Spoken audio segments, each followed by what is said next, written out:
In today's Greek verse of the day, we're going to meet a word that's almost impossible to translate, and we're going to have two appositional constructions.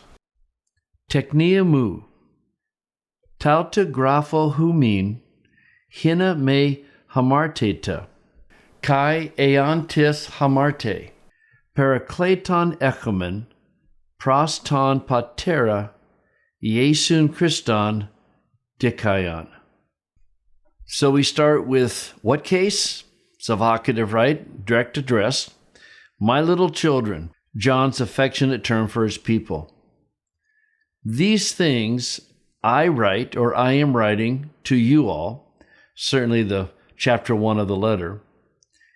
Hina, whenever you see hina, you look for a subjunctive, right? In order that you might not sin. So that's the purpose of the writing.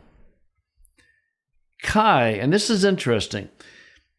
You can say and if someone might sin, or you can say but if someone sins.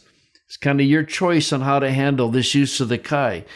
You can let the flow of the discussion create the adversative sense in order that you might not sin, and if someone sins, or you can make the kai an explicit adversative in order that you might not sin, but if someone sins. We have a paraclete. Now, one of the hardest words to translate, we simply don't have anything like it in English. It can mean helper. It can mean someone who comes alongside to help. Different kinds of translations. But we have a helper. We have an advocate. There's legal overtones for this word as well. So we have a paraclete with the Father. And then, who is that paraclete? Well, the paraclete is Jesus Christ. And the question is, why is it an accusative? Because it's an apposition to parakleton. Then you have the just, which also is in apposition to Iesun Christon. So let's go ahead and phrase this. My little children, these things I write to you. Why? In order that you might not sin, and or but, if someone does sin, we have a paraclete with the Father. That paraclete is Jesus Christ, who is the just. Okay, so let's start indenting these things. Why are you writing? Well, you're writing in order that you might not sin. So that's why. And then this kai is a major one, so we just want to indent it half.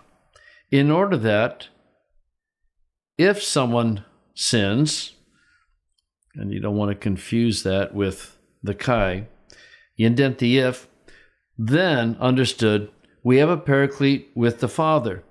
Who is that paraclete? It is Jesus. And who is Jesus? He is the just one. So my little children, I'm writing these things to you. Why? In order that you might not sin. And, or but, if someone does sin, we have a paraclete with the Father. That paraclete is Jesus Christ, who is himself just.